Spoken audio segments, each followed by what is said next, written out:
Hello दोस्तों, आप सभी का फिर से स्वागत है आपके अपने YouTube चैनल आरजे स्टोरी पर। चलिए आज की कहानी शुरू करते हैं। गांव नवलपुर, जो बाहर से शांत और सुंदर दिखता था, भीतर से जातिवाद की आग में जल रहा था। यहाँ हर चीज जाति से तय होती थी। पानी का कुआं, खेतों का मालिकाना हक, मंदिर में प्रवेश, यहाँ तक कि इंसानों की सम्मान भी। इसी गांव में एक दलित लड़का शिवराम पैदा हुआ था। उसकी माँ जमुना दूसरों के घरों में झाड़ू पोंछा करती और पिता मोहन ठाकुरों के खेतों में मजदूरी करते। गरीबी उनकी नियति थी और जाति उनकी सबसे बड़ी बेड़ी।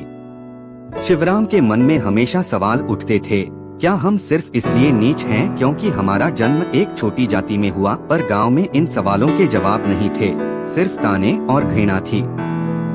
पढ़ाई की आग। शिवराम पढ़ने में तेज था। गांव के सरकारी स्कूल में मास्टर जी उसे हमेशा पीछे बैठने को कहते, लेकिन वह चुपचाप सह लेता। वह जानता था कि ज्ञान की आग एक दिन इन बेड़ियों को तोड़ देगी।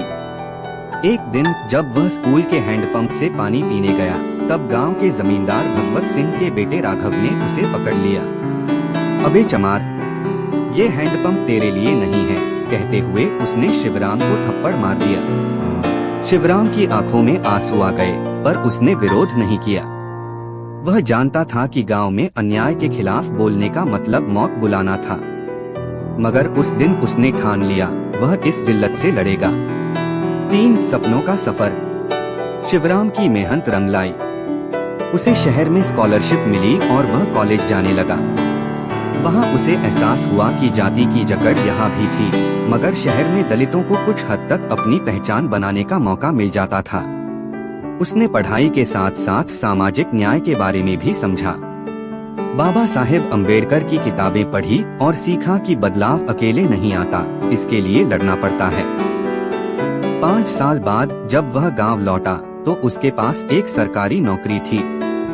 वह अब मजदूरों की तरह झुका हुआ नहीं, बल्कि आत्मसम्मान से भरा हुआ था।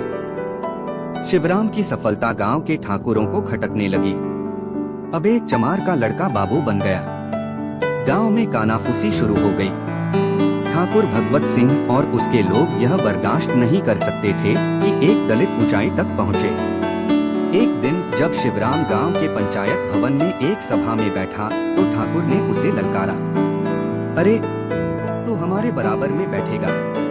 शिवराम ने शांत स्वर में कहा, संविधान ने सबको बराबरी दी है ठाकुर साहब।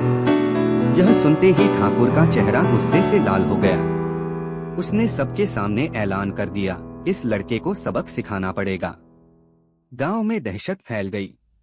ठाकुर के गुंडे रात में दलित बस्ती के आसपास मंडराने लगे। एक दिन शिवराम की मां जमुना खेतों में गई तो ठाकुर के लोगों ने उसे अपमानित किया। जब शिवराम को यह पता चला तो वह आग बबूला हो गया। वह सीधा ठाकुर के घर पहुंचा और बोला, अगर तुम्हें हिम्मत है तो सामने आकर लड़ो। ठाकुर हंस पड़ा, तू हमें सिखाएगा? तेरी हिम्मत कैसे हुई हमारी औरतों के बराबर अपनी माँ की इज्जत करने की? शिवराम गुस्से में था, लेकिन उसने कोई गलत कदम नहीं उठाया। वह जानता था कि लड़ाई कानून से लड़ी जाती है, न कि लाठियों से।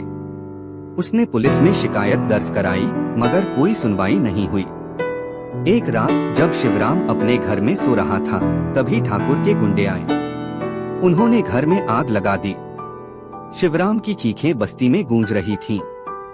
लोग डर के मारे बाहर नहीं आए। सुबह जब आग बुझी तो वहां राख में बदल चुका एक सपना पड़ा था। शिवराम की जली हुई लाश गांव के बाहर मिली। पुलिस की रिपोर्ट में लिखा गया, आग से हादसा हुआ, कोई साजिश नहीं। गांव के ठाकुरों ने जीत की हंसी हंसी और दलित बस्ती में एक बार फिर डर पसर गया। शिवराम की मौत ने गांव के दलितों को हिला दिया। कुछ दिन तो डर में रहे, लेकिन फिर धीरे धीरे आवाजें उठने लगी। शहर के कुछ सामाजिक संगठनों ने इस हत्याकांड को उठाया, लेकिन इंसाफ अब भी अधूरा था। शिवराम का सपना अधूरा रह गया।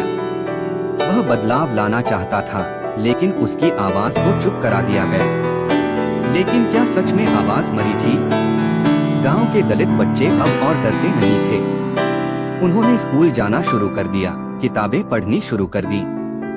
शिवराम मर गया था, लेकिन उसका सपना अभी जिंदा था। Thank you for watching this video. If you enjoyed it, please hit the like button and the bell notification icon.